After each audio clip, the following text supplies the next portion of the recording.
বলতে চাই আমি বাবা মায়ের শত আদরের মেয়ে।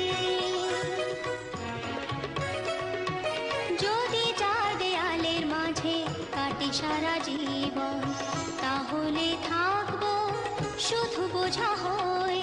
শিক্ষা আমায় মুক্তি দেবে, মুক্তি দেবে।